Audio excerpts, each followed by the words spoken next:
5줄기의 시퍼런 전기 불꽃이 허공을 갈랐다. 5개의 전기 충격기가 4명의 남자에게 짓눌린 여군의 몸에 동시에 꽂혔다. 치지직, 살이 타는 끔찍한 소리. 그날의 온몸이 통제불능으로 뒤틀렸다. 목구멍 안에서 찢어지는 비명은 차가운 식당 바닥을 울렸다.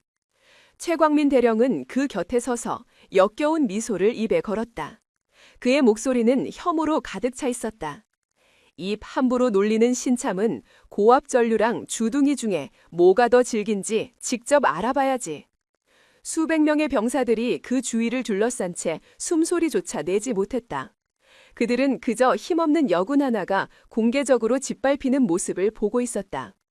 자신들이 경멸하며 지켜보는 그 여자가 대한민국 해군 전체를 호령하는 최고 지휘관이라는 사실은 꿈에도 모른 채 해군 본부의 최고층, 거대한 창문으로 대한민국의 남해가 한눈에 들어오는 집무실. 모든 가구는 한치의 오차도 없이 정렬되어 있었고 공기마저 날카로운 칼날처럼 정돈되어 있었다. 이곳은 대한민국 해군의 심장이자 해군参谋총장 윤지한 대장의 공간이었다. 그녀는 책상에 앉아 산더미처럼 쌓인 서류들을 처리하고 있었다.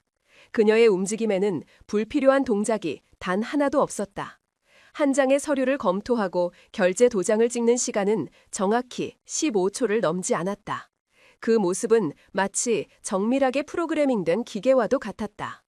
그녀는 해군 역사상 최초의 여성 참모총장이었다. 하지만 그 수식어 이전에 그녀는 UDT-C1의 살아있는 전설이었다. 지옥과도 같은 훈련을 최초로 통과한 여군, 수많은 비밀작전을 성공으로 이끈 최고의 팀장. 그녀의 이름 앞에는 늘 최초와 최고라는 수식어가 그림자처럼 따라다녔다. 적들에게는 바다의 여신이자 죽음의 인어로 불렸지만 부하들에게 그녀는 얼음보다 차갑고 강철보다 단단한 지휘관이었다. 그녀의 눈빛 한 번에 거대한 함대가 움직였고 그녀의 목소리 한마디에 최정의 특수부대가 적진을 향해 뛰어들었다. 그녀의 집무실에는 그 어떤 사적인 물건도 놓여있지 않았다. 오직 군과 작전에 관련된 것들 뿐이었다. 그녀에게 군은 종교였고 작전은 기도였다. 바로 그때 노크 소리와 함께 그녀의 충실한 부관인 김진우 소령이 들어왔다. 그의 얼굴에는 평소와 다른 긴장감이 서려 있었다. 그의 손에는 작은 봉투 하나가 들려 있었다. 총장님, 암호화된 특수 채널을 통해 도착한 보고서입니다. 김소령의 목소리는 낮고 조심스러웠다. 특수 채널이라는 것은 공식적인 보고 라인을 거치지 않는 오직 총장만이 확인할 수 있는 비선 보고를 의미했다. 그것은 대부분 군 내부의 가장 어둡고 민감한 정보를 담고 있었다. 윤지아는 서류에서 눈을 떼지 않은 채 짧게 턱짓을 했다. 읽어봐. 김소령은 마른 침을 삼키고 봉투를 열어 그 안에 편지를 꺼내들었다. 편지는 컴퓨터로 작성된 듯 차가운 활자들로 채워져 있었다. 그는 편지의 내용을 조심스럽게 읽어내려 가기 시작했다. 존경하는 윤지한 해군 참모총장님께 저는 진해 해군 특수전 전단에 복무 중인 한 병사입니다. 익명으로 이 편지를 쓰는 저의 비겁함을 용서해 주십시오. 하지만 이름을 밝히는 순간 저는 이 부대에서 살아남을 수 없다는 것을 알기에 이렇게라도 총장님께 호소합니다. 편지의 첫 문장부터 집무실의 공기가 무겁게 가라앉기 시작했다. 윤지아는 여전히 서류를 보고 있었지만 그녀의 귀는 오직 부관의 목소리에만 집중하고 있었다. 김소령은 계속해서 읽어나갔다. 이곳은 지옥입니다. 저희는 국가를 지키는 UDT 대원이 아니라 최광민 대령과 그의 수족들의 노예로 살아가고 있습니다. 저희에게 제공되는 식사는 사람이 먹을 수 없는 수준입니다. 쌀에서는 쉰내가 나고 국에서는 벌레가 나오기 일쑤입니다. 배급되는 고기는 대부분 썩어 있었고 그마저도 간부들이 빼돌려 외부 식당에 팔아넘기고 있습니다. 윤지안의 손이 순간 멈칫했다. UDT, 자신이 청년을 바쳐 훈련하고 생사를 함께 했던 전우들이 있는 곳, 그곳의 대원들이 썩은 음식을 먹고 있다는 사실은 그녀의 심장을 날카로운 칼로 찌르는 듯한 모욕감을 안겨주었다. 편지의 내용은 더욱 충격적이었다. 이에 대해 조금이라도 불만을 제기하는 대원은 식당 뒤편의 창고로 끌려가 집단 구타를 당합니다. 최광민 대령과 그를 따르는 장교 2명, 그리고 부사관 2명, 이 5명은 군기 교육이라는 명목 아래 대원들에게 인격적인 모욕을 주고 무자비한 폭력을 행사합니다. 특히 그들은 전기 충격기를 사용하며 고통스러워하는 대원들의 모습을 보며 즐거워합니다. 이미 몇몇 대원들은 심각한 부상을 입고 의병 전역을 했지만 모두 개인적인 사고로 위장되었습니다. 집무실 안에는 김소령의 목소리만이 울려 퍼졌다. 윤지안의 얼굴은 감정을 읽을 수 없는 가면처럼 굳어 있었다. 하지만 책상을 잡은 그녀의 손등 위로 푸른 힘줄이 선명하게 돋아나 있었다. 총장님, 저희는 싸우는 법은 배웠지만 부당함에 저항하는 법은 배우지 못했습니다. 매일 밤 우리는 적이 아닌 아군의 손에 죽을지도 모른다는 공포 속에서 잠이 듭니다. 부디 저희를 이 지옥에서 구해 주십시오. 총장님께서도 UDT의 전설이셨기에 오직 총장님만이 저희의 고통을 이해해 주실 것이라 믿습니다. 편지는 그렇게 끝났다. 김소령은 편지를 다 읽고 고개를 들어 윤지안의 얼굴을 살폈다. 그네는 여전히 아무런 표정 변화가 없었다. 하지만 김소령은 알 수 있었다. 폭풍이 몰아치기 직전의 고요함, 저 고요함이야말로 바다의 여신이 가장 분노했을 때 나타나는 모습이라는 것을. 한동안 무거운 침묵이 흘렀다. 윤지아는 천천히 의자에서 일어났다. 그녀는 창가로 다가가 망망대해를 내려다보았다. 그녀의 눈빛은 멀리 수평선을 꿰뚫을 듯이 날카로웠다. 그녀가 마침내 입을 열었다. 그녀의 목소리는 얼음장처럼 차가웠다. 감찰실에 이 사실을 알리면 어떤 일이 벌어질 것 같나? 김소령은 즉시 대답했다. 아마 대대적인 감찰이 시작될 겁니다. 하지만 최광민 대령은 이미 모든 증거를 인멸하고 내부 입단속을 시킨 후일 겁니다. 그는 꼬리 자르기에 능한 인물로 알려져 있습니다. 결국 몇몇 말단 부사관들만 처벌받고 사건의 본질은 덮어질 가능성이 높습니다. 윤지아는 고개를 끄덕였다. 그녀 역시 똑같이 생각하고 있었다. 공식적인 절차로는 썩어빠진 뿌리를 뽑아낼 수 없었다. 암세포를 제거하기 위해서는 외과 의사처럼 직접 환부를 도려내야만 했다. 그녀는 다시 책상으로 돌아와 앉았다. 그리고 결심한 듯 김소령을 바라보았다. 새로운 전입병력 인사 기록을 하나 만들어 이름은 강수빈, 계급은 하사, 특기는 보급, 최근 타 부대에서 문제를 일으켜 재교육 및 군기 확립 차원에서 진해 UDT로 전출 조치된 것으로 하고. 김소령의 눈이 커졌다. 그는 총장의 의도를 즉시 파악했다. 총장님, 설마 직접 가시겠다는 말씀이십니까? 너무 위험합니다. 총장님의 신분이 탄로라도 나면. 윤지아는 그의 말을 손짓으로 막았다. 그녀의 눈빛에는 거역할 수 없는 결의가 담겨 있었다. 호랑이를 잡으려면 호랑이 굴로 직접 들어가는 수밖에 없다. 내가 직접 그들의 썩은 음식을 먹어보고 그들의 폭력을 내 눈으로 확인해야겠어. 그녀의 계획은 대담하고 무모했다. 대한민국 해군의 최고 지휘관이 일개 하사로 위장하여 적진의 한복판으로 뛰어들겠다는 것이었다. 실패할 경우 그녀의 군 경력은 물론 해군 전체가 돌이킬 수 없는 혼란에 빠질 수도 있었다. 하지만 그녀는 망설이지 않았다. 그녀에게 UDT는 단순한 부대가 아니었다. 그곳은 그녀의 영혼이 담긴 곳이었고 그녀의 형제들이 피 흘리는 곳이었다. 자신은 형제들이 지옥에서 고통받고 있는데 안전한 후방에 앉아 서류나 뒤적이고 있는 것은 그녀의 방식이 아니었다. 김소령, 자네는 나보다 하루 먼저 진해 기지 근처에 잠입해 통신병으로 위장해서 내 신호가 있을 때까지 대기하도록. 내가 신호를 보내면 즉시 함대 사령관에게 연락해서 헌병대를 출동시켜. 그 전까지는 내가 죽었다는 소식이 들려와도 절대 움직여서는 안 된다. 알겠나? 하지만 총장님, 이건 명령이다. 그녀의 단호한 목소리에 김소령은 더 이상 아무 말도 할 수 없었다. 그는 비장한 표정으로 경례를 붙였다. 명심하겠습니다. 며칠 후 진해 UDT 부대 정문으로 낡은 군용 트럭 한 대가 들어섰다. 트럭 짐칸에서 짧은 머리에 다부진 체격의 신임 하사 한 명이 내렸다. 그녀의 군복에는 강수빈이라는 이름표가 붙어 있었다. 그녀는 주위를 둘러보았다. 모든 것이 예전 그대로였지만 공기 중에 흐르는 미묘한 폭력과 부패의 냄새는 숨길 수 없었다. 그녀는 과거의 영광스러웠던 기억과 현재의 썩어빠진 현실 사이에서 깊은 슬픔을 느꼈다. 윤지안, 아니 강수빈 하사는 이제 전설이 아닌 먹잇감이 되어 스스로 지옥의 문 안으로 걸어 들어왔다. 그녀의 눈은 분노로 차갑게 빛나고 있었다. 이제 곧 이 고요한 바다 위에 피비린내 나는 거대한 폭풍이 몰아칠 것이었다. 강수빈 하사가 된 윤지안의 부대 생활은 첫날부터 지옥 그 자체였다. 그녀는 일부러 어수룩하고 요령 없는 신참처럼 행동했다. 선임들의 불합리한 지시에 묵묵히 따랐고 고된 훈련 속에서도 불평 한마디 하지 않았다.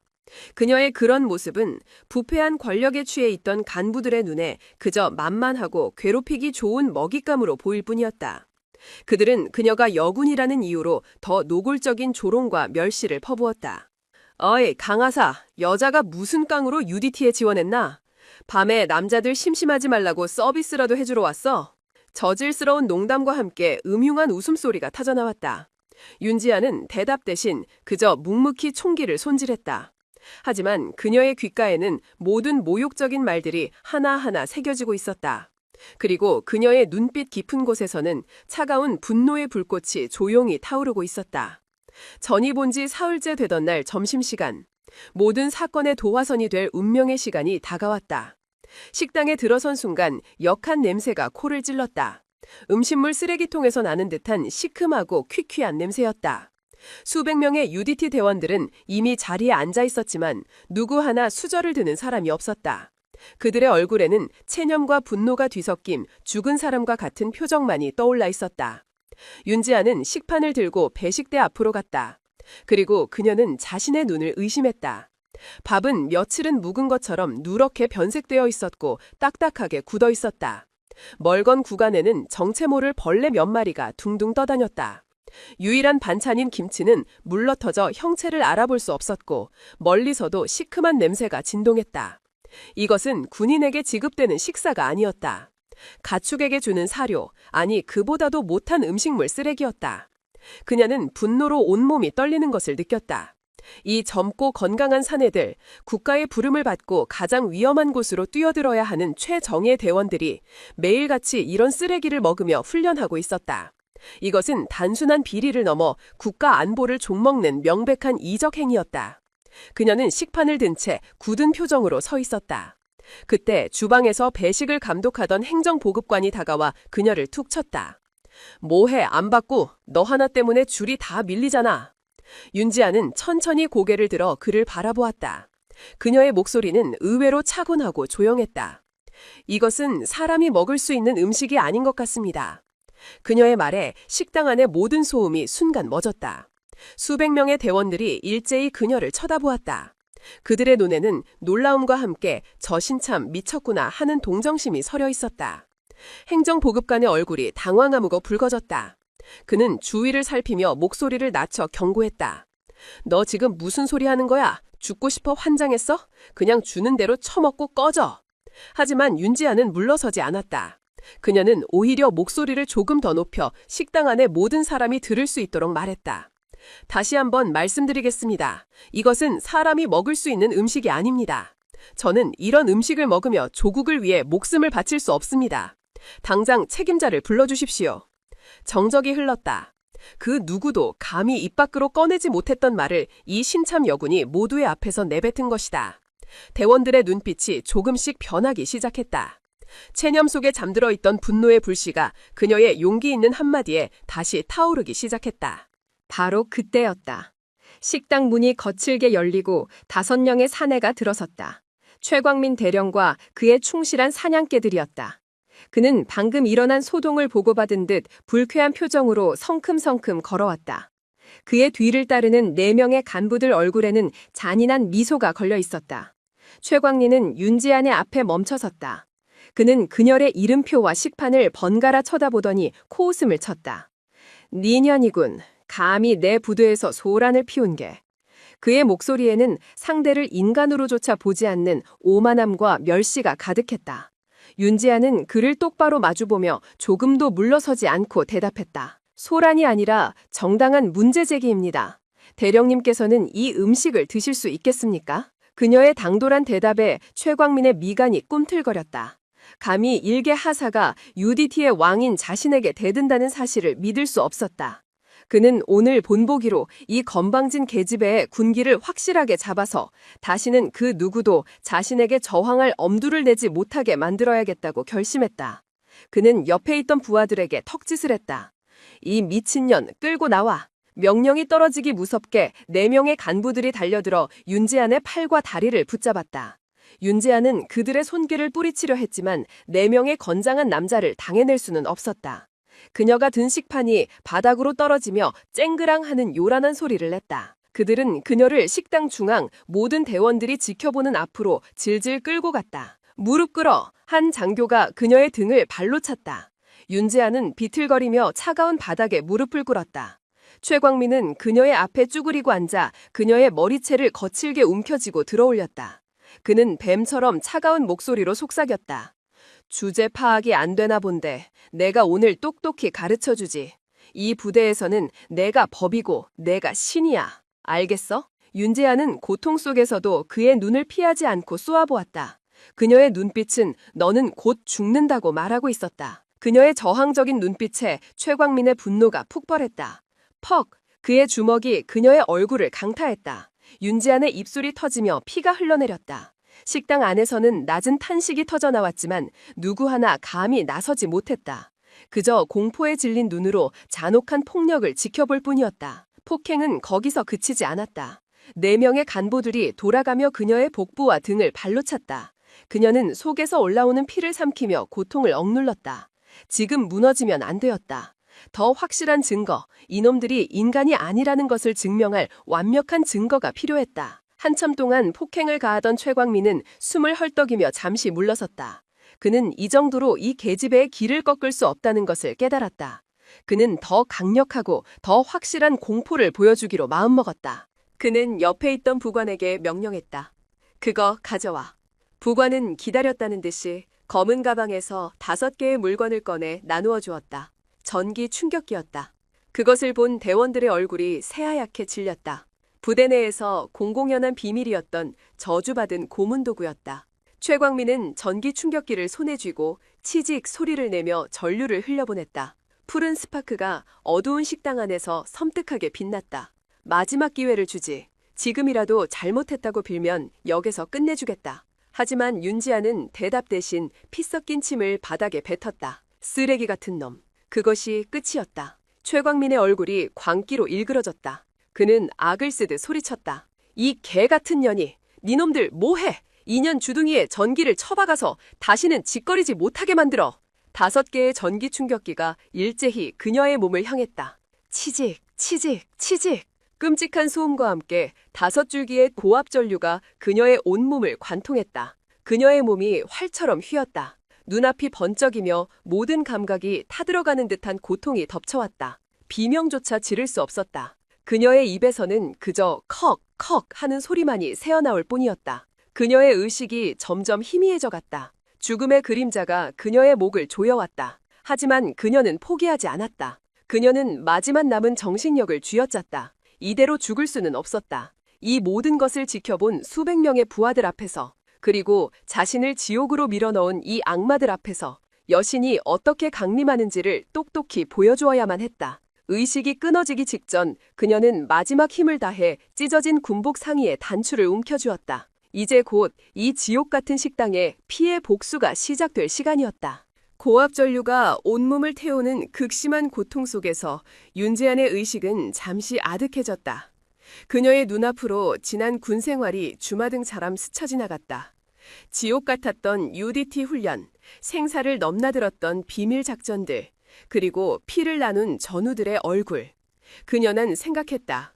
내가 이런 모욕을 당하기 위해, 이런 버러지 같은 놈들 손에 죽기 위해 그 모든 시간을 버텨온 것이었나?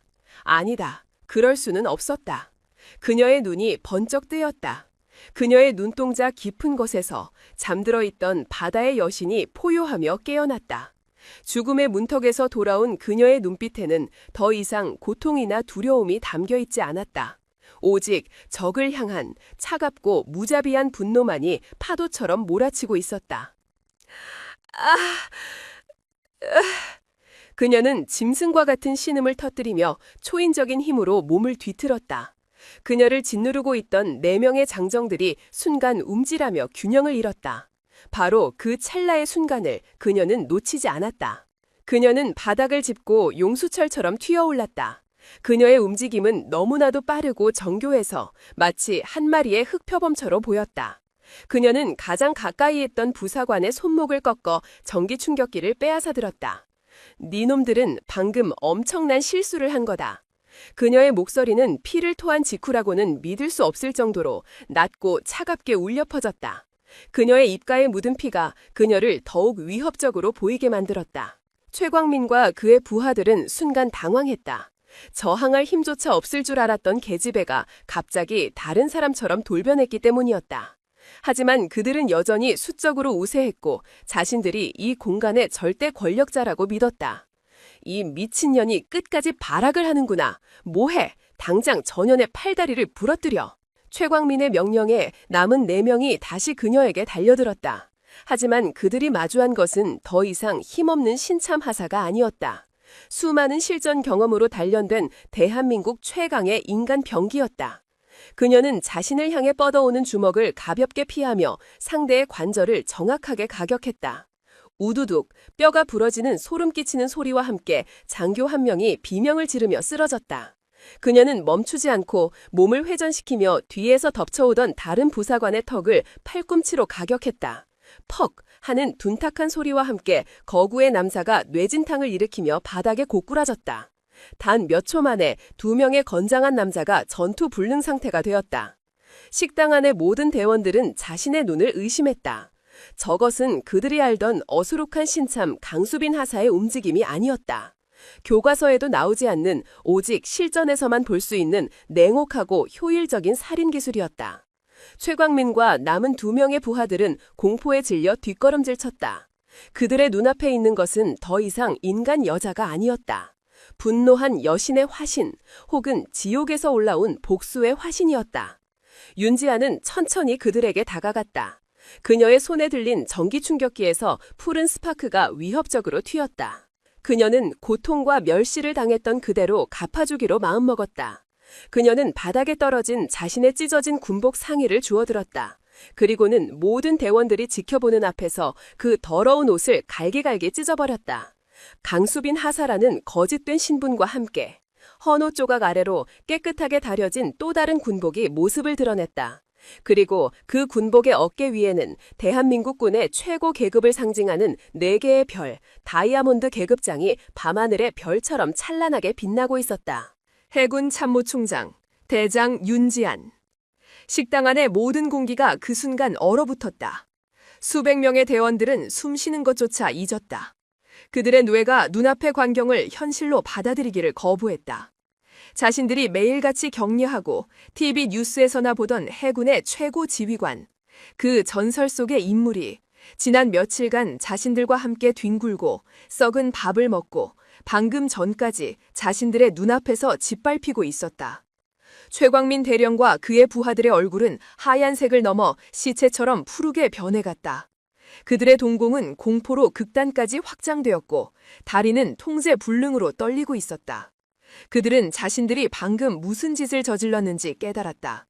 그들은 신참 하사를 고문한 것이 아니었다. 그들은 대한민국 해군 전체를 그리고 국가를 상대로 반역을 저지른 것이었다. 충성. 누군가 기어들어가는 목소리로 경례를 외쳤다.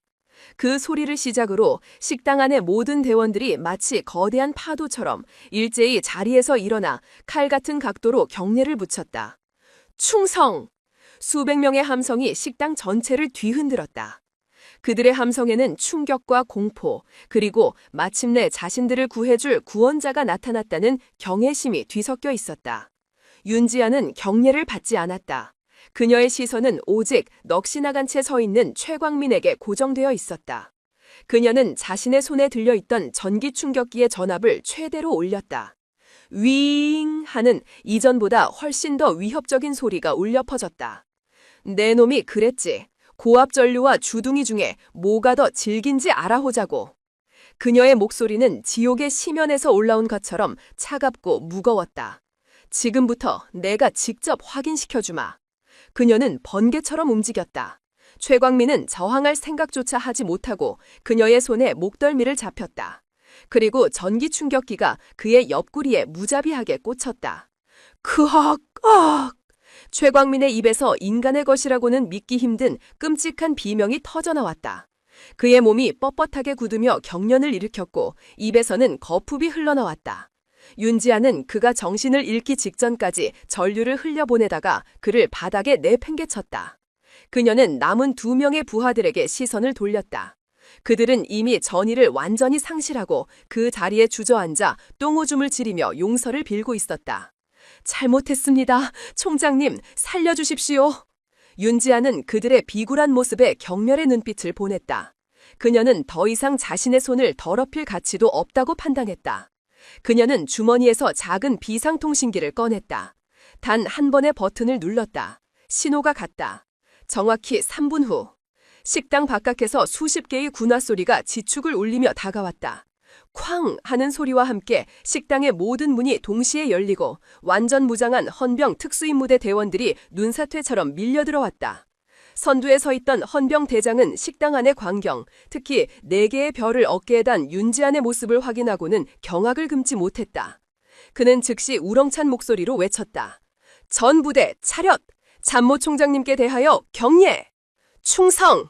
헌병들의 절도 있는 함성이 다시 한번 식당을 가득 메웠다. 윤지아는 그제야 그들의 경례를 받았다. 그녀는 바닥에 쓰러져 있는 5마리의 짐승들을 손가락으로 가리켰다. 그녀의 목소리에는 단 일말의 동정심도 실려있지 않았다. 이 반역자 놈들을 당장 체포해라. 군사법정? 그런 자비로운 것은 필요 없다. 오늘부터 군복을 벗기고 가장 깊은 감옥에 쳐넣어라. 다시는 햇빛을 보지 못하게 만들어라. 헌병들이 달려들어 저항하는 그들을 개처럼 끌고 나갔다.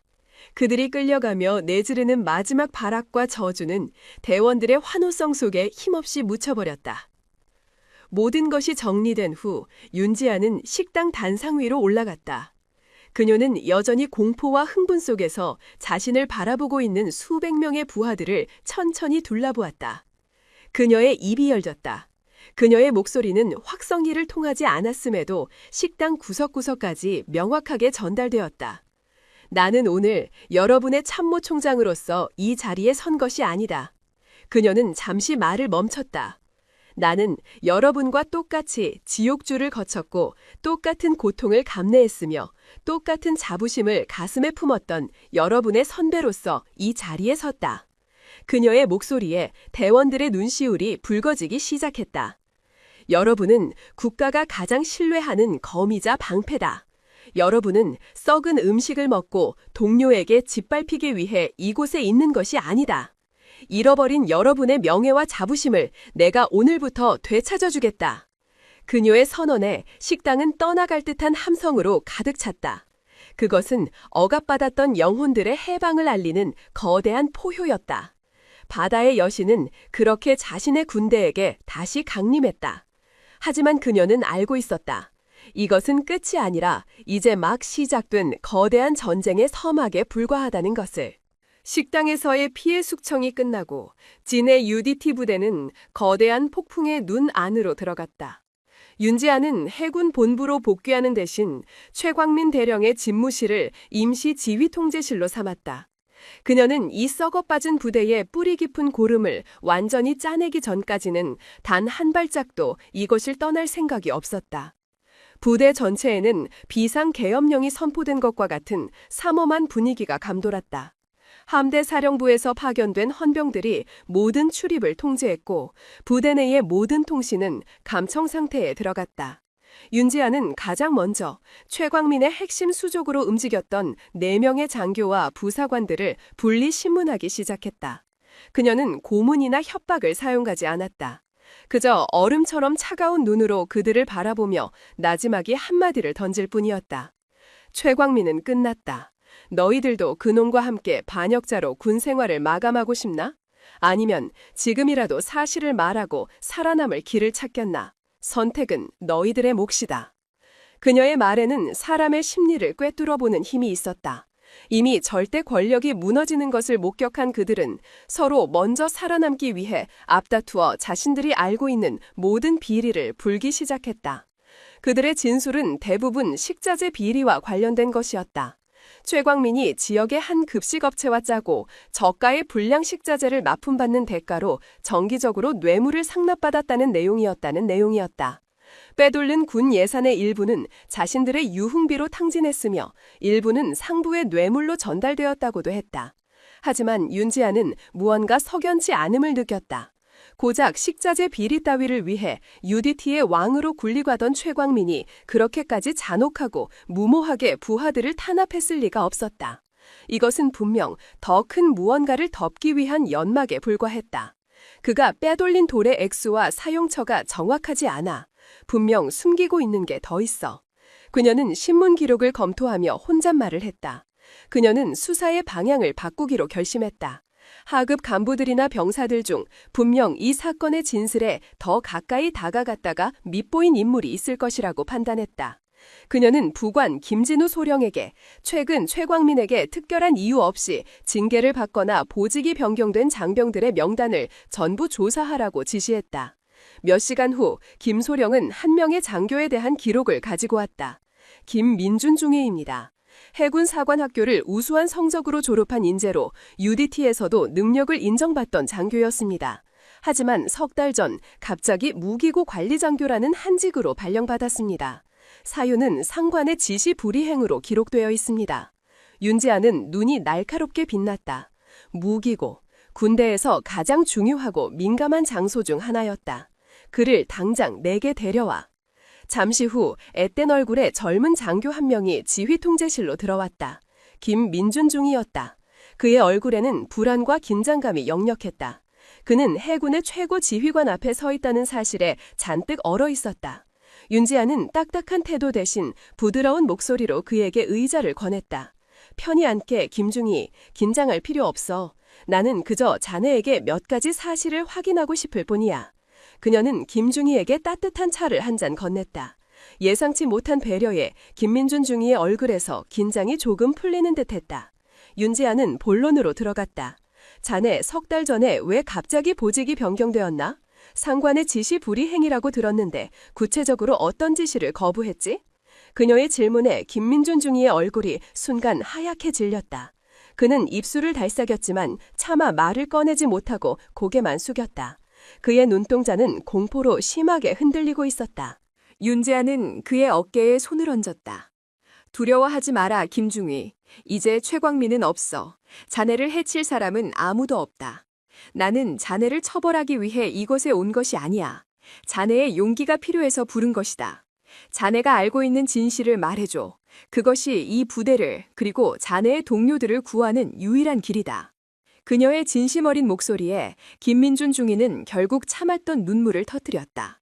그는 오랫동안 자신을 짓눌러 왔던 공포와 죄책감을 토해내듯 모든 사실을 털어놓기 시작했다. 저는 원래 장비 담당 장교였습니다. 부대의 모든 무기와 장비의 유지 보수를 책임지는 자리였습니다.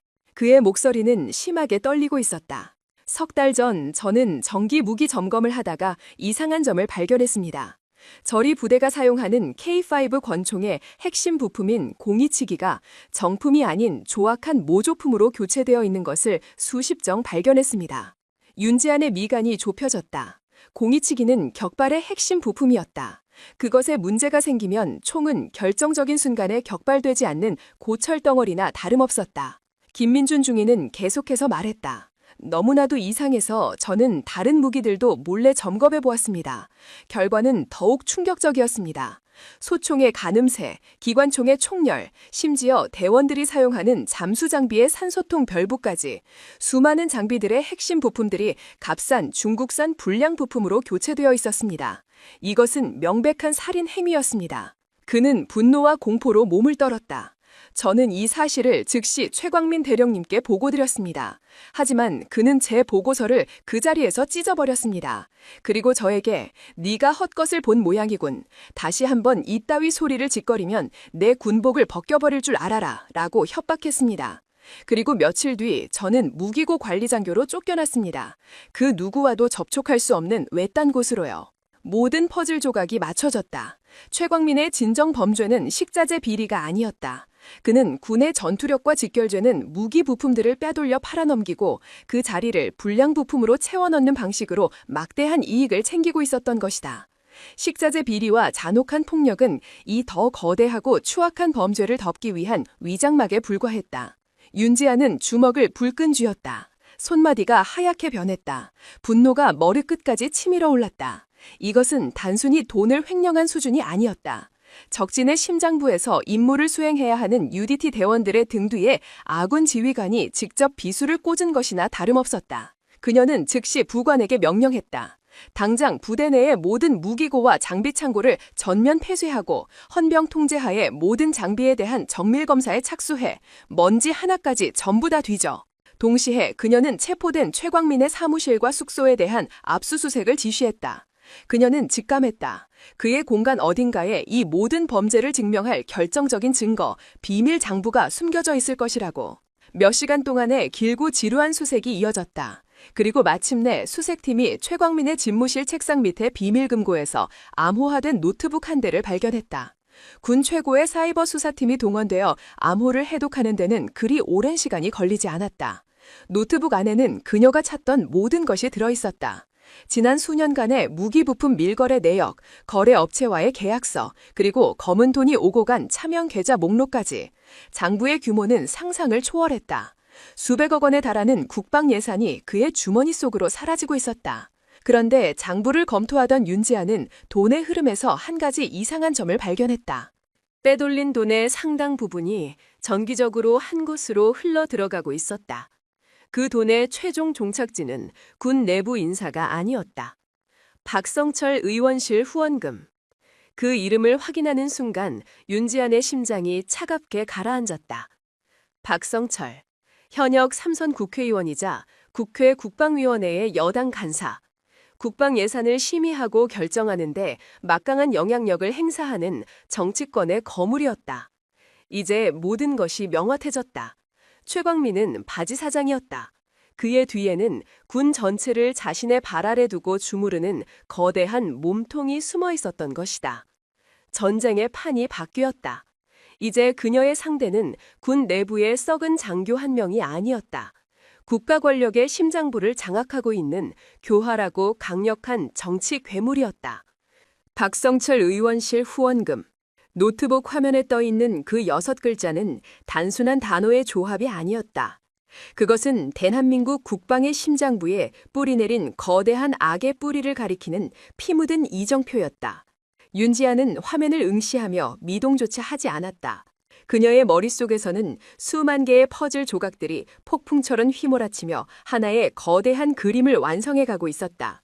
최광민이 그토록 오만하고 무모할 수 있었던 이유, 그의 잔혹한 범죄가 오랫동안 외부에 알려지지 않고 은폐될 수 있었던 이유, 그것은 그의 등 뒤에 국회 국방위원회라는 군의 예산과 인사를 손에 쥔 막강한 권력의 방패가 버티고 있었기 때문이었다.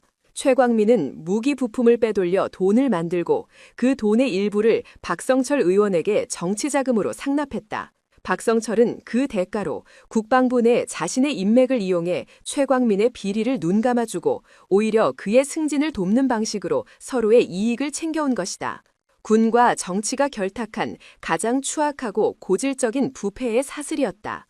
윤지아는 차가운 분노를 느꼈다. 적은 바다 바깥에만 있는 것이 아니었다. 국민의 세금으로 녹을 받으며 국가 안보를 책임져야 할 자들이 오히려 내부에서부터 국방을 좀먹고 있었다. 그녀는 이것이 더 이상 해군 내부의 문제가 아님을 직감했다. 이것은 국가의 근간을 뒤흔드는 거대한 반역 행위였다. 그녀는 이 전쟁을 피할 수 없음을, 아니 피해서는 안 된다는 것을 깨달았다. 그녀는 즉시 부관 김진우 소령을 불렀다. 지금 즉시 이 노트북에 담긴 모든 자료를 최고 등급 보안으로 백업하고 원본은 군 검찰단 특별수사팀에 직접 인계하도록. 외부 유출은 절대 금물이다. 알겠습니다, 총장님. 그럼 박성철 의원에 대한 수사도 바로 착수되는 겁니까? 김소령의 목소리에는 기대와 우려가 섞여 있었다. 윤지아는 고개를 저었다. 아니, 아직 때가 아니다. 상대는 일개 군인이 아니야. 증거만으로는 그를 무너뜨릴 수 없어. 그는 법망을 교묘하게 빠져나가는데 도 같은 늙은 여우다. 섣불리 건드렸다가는 오히려 우리가 역공을 당할 수 있다. 그녀의 판단은 냉정하고 정확했다. 박성철 같은 거물급 정치인을 상대하기 위해서는 완벽한 증거와 함께 그의 정치적 생명을 끊어버릴 수 있는 결정적인 한 방이 필요했다. 그녀가 앞으로의 계획을 구상하고 있을 때였다. 집무실에 비상 직통 전화기가 요란한 소리를 내며 울렸다. 그 전화기는 오직 국방부 장관과 대통령 비서실 등 국가 최고위급 인사들만이 사용할 수 있는 번호였다. 윤지아는 불길한 예감을 느끼며 수화기를 들었다. 해군 참모총장 윤지안입니다. 수화기 너머에서는 기름기가 잔뜩 낀 권위적인 목소리가 들려왔다. 국방부 장관이었다. 그는 평소에 딱딱한 말투와는 달리 마치 오랜 친구를 대하듯 친근한 목소리로 말을 꺼냈다. 윤 총장, 얘기 들었네. 진해에서 큰일이 있었다면서. 역시 윤 총장이야. 그 누구도 못 건드리던 썩은 종양을 단번에 도려내다니 정말 대단해. 그의 칭찬에는 가시가 돋쳐 있었다. 윤지아는 아무 대답 없이 그의 다음 말을 기다렸다. 장관은 잠시 뜸을 들이다가 볼롱을 꺼냈다. 그의 목소리는 이전보다 훨씬 더 낮고 은밀해져 있었다. 그런데 말이야, 윤 총장. 내가 듣기로는 최광민 대령 그 친구가 정치권하고도 연이 좀 닿아 있는 모양이야. 일이 너무 커지면 우리 군 전체가 곤란해질 수 있어. 알다시피 지금이 어떤 때인가. 내년도 국방 예산안 심의가 코앞인데 국회하고 척을 져서 좋을 게 하나 없지. 그는 노골적으로 압력을 넣기 시작했다. 그러니까 내 말은 이번 일은 그냥 해군 내부의 문제로 조용히 처리하는 게 어떻겠나. 최광민 그 친구만 법대로 처리하고 괜히 긁어 부스럼 만들자는 거지. 그래야 우리 해군이 원하는 이지스함 예산도 무사히 통과되지 않겠어. 다 우리 군을 위한 일이야, 윤 총장. 그것은 회유이자 교묘한 협박이었다. 그는 해군의 수건 사업인 이지스함 예산을 미끼로 그녀에게 사건을 축소하고 덮으라고 종용하고 있었다. 장관 역시 박성철 의원의 영향력 아래에 있거나 혹은 그와 모종의 관계를 맺고 있음이 분명했다. 윤지안의 피가 차갑게 식었다. 국방부의 최고 수장이라는 자가 일선 장병들의 목숨을 담보로 한 반역 행위를 고작 예산안과 맞바꾸려 하고 있었다. 그녀의 목소리에서 모든 감정이 사라졌다. 오직 얼음과 강철의 의지만이 남아있었다. 장관님, 그녀의 차가운 목소리에 수화기 너머의 장관이 순간 당황한 듯했다. 장병들의 목숨값으로 이지쌈을 사오라는 말씀이십니까? 무슨 말을 그렇게 하나, 윤 총장? 내가 언제? 윤지아는 그의 말을 잘랐다. 저는 거래하지 않습니다. 특히 국가의 반역자들과는 더더욱. 윤 총장, 지금 내 말을 거역하겠다는 건가? 이건 명령이야. 장관의 목소리가 분노로 높아졌다. 윤지아는 조용히 대답했다. 장관님의 명령이 헌법과 군인으로서의 제 양심보다 위에 있을 수는 없습니다. 저는 이 사건의 뿌리까지 모두 뽑아낼 것입니다. 그 끝에 누가 있든 결코 타협하지 않을 겁니다. 그럼 이만 끊겠습니다. 그녀는 장관의 대답을 듣지도 않고 전화를 끊어버렸다. 쾅 소리가 나도록 수화기를 내려놓는 그녀의 손이 미세하게 떨리고 있었다. 그것은 두려움 때문이 아니었다. 주체할 수 없는 분노 때문이었다. 이제 그녀는 완전히 고립되었다. 그녀의 적은 부패한 군 간부와 정치인을 넘어 이 거대한 부패의 카르텔을 기호하는 국방부의 최고 권력까지 포함하게 되었다. 그들은 어떻게든 그녀를 막으려 할 것이고 온갖 더러운 수단을 동원해 그녀를 끌어내리려 할 것이었다. 그녀는 창밖을 바라보았다. 해가 지고 바다 위로 어둠이 내리고 있었다. 마치 그녀가 앞으로 헤쳐나가야 할 험난한 싸움을 예고하는 듯했다. 하지만 그녀는 두렵지 않았다. 오히려 그녀의 투지는 더욱 활활 타올랐다. 그녀는 혼자가 아니었다. 그녀의 뒤에는 그녀를 믿고 따르는 수많은 부하들이 있었다. 그리고 그녀의 가슴 속에는 그 어떤 권력의 압력에도 굴하지 않는 군인으로서의 굳건한 신념이 살아 숨쉬고 있었다. 그녀는 결심했다. 이 거대한 괴물과 싸우기 위해 그녀 역시 기꺼이 괴물이 되기로, 군대의 방식이 통하지 않는다면 정치의 방식으로 싸워주기로. 그녀는 부관을 불렀다. 김소령, 언론사 기자 중에 가장 집요하고 끈질긴 놈으로 한 명 알아봐. 내가 아주 재미있는 먹잇감을 하나 던져줄 생각이니까. 이제 전쟁은 새로운 무대로 옮겨지고 있었다. 총칼이 아닌 여론과 진실을 무기로 싸워야 하는 더럽고 치열한 전쟁터. 바다의 여신은 이제 정치라는 거대한 폭풍의 한가운데로 직접 뛰어들 준비를 하고 있었다. 국방부 장관과의 통화는 윤지안에게 확신을 주었다. 이 싸움은 더 이상 군 내부의 자정 능력만으로는 해결할 수 없다는 것을. 적들은 군과 정치를 아우르는 거대한 카르텔을 형성하고 있었다. 그들의 견고한 성벽을 무너뜨리기 위해서는 성 내부에서 문을 여는 것이 아니라 외부에서 거대한 충차로 성문을 부수는 방법밖에 없었다. 그리고 현대사회에서 가장 강력한 충차는 바로 여론이었다. 그녀는 김진우 소령이 추천한 여러 기자들의 프로필을 꼼꼼히 검토했다. 그녀가 선택한 인물은 JBC 뉴스의 탐사보도 전문 기자 이수진이었다. 그녀는 한 번 물면 절대로 놓지 않는 핏불이라는 별명으로 불릴 만큼 권력의 비리를 파헤치는데 집요하고 용감한 기자로 정평이 나 있었다. 윤지아는 보안이 유지되는 채널을 통해 익명으로 이수진 기자에게 접촉했다. 국방 비리와 관련된 아주 흥미로운 제보를 하나 하고 싶습니다. 처음에는 이수진 기자는 반신반의했다. 국방부와 관련된 제보는 하루에도 수십 건씩 쏟아졌고 그중 대부분은 근거 없는 낭설이거나 개인적인 원한에 의한 음해성 제보였기 때문이었다. 어떤 내용인지 구체적으로 말씀해 주시죠. 신원이 불확실한 분의 제보는 저희가 다루기 곤란합니다. 윤지아는 그녀의 조심스러운 반응을 예상했다는 듯 나지막이 말했다. UDT 불량 무기 부품 납품, 그리고 박성철 의원. 두 개의 키워드. 특히 박성철 의원이라는 이름이 나오는 순간 수학이 넘어 이수진 기자의 숨소리가 달라졌다. 노련한 사냥개가 거물급 먹잇감의 냄새를 맡은 것이다. 만나서 얘기하시죠. 언제 어디가 좋으십니까? 약속은 신속하게 잡혔다. 다음 날 밤 인적이 드문 한적한 항구의 창고에서 두 사람은 마주했다. 이수진 기자는 군복이 아닌 사복 차림의 윤지안을 처음에는 알아보지 못했다. 하지만 그녀에게서 뿜어져 나오는 평범한 제보자라고는 믿을 수 없는 압도적인 카리스마에 순간 긴장했다. 윤지아는 긴 말 없이 USB 하나를 그녀에게 건넸다. 이 안에 당신이 원하는 모든 것이 들어있습니다. USB 안에는 최광민의 비밀장부 사본 일부와 불량 부품으로 교체된 무기들의 사진, 그리고 김민준 중위의 양심선언을 담은 음성 파일이 들어있었다. 하지만 박성철 1의원과 직접적으로 관련된 자금 흐름 내역 등 가장 결정적인 증거는 아직 넘겨주지 않았다. 너무 많은 패를 한꺼번에 보여주는 것은 노련한 도박사의 방식이 아니었다. 이수진 기자는 노트북을 열어 그 자리에서 파일들을 확인했다. 그녀의 눈이 점점 커지고 손이 미세하게 떨리기 시작했다. 이것은 단순한 비리 사건이 아니었다. 국가 안보의 근간을 뒤흔드는 초대형 스캔들이었다. 그녀의 기자로서의 본능이 이것이 자신의 인생을 바꿀 만한 거대한 특종임을 알려주고 있었다. 이 모든 게 사실입니까? 제보자의 신분을 여쭤봐도 되겠습니까? 윤지아는 모자를 더 깊이 눌렀으며 대답했다. 내 신분은 중요하지 않습니다. 중요한 것은 저 USB 안의 내용이 모두 사실이라는 겁니다. JBC의 능력을 믿습니다. 진실을 밝혀주십시오. 그녀는 그 말만 남기고 어둠 속으로 조용히 사라졌다. 이수진 기자는 한동안 멍하니 그녀가 사라진 자리를 바라보았다. 제보자의 정체는 알 수 없었지만 그녀는 직감했다.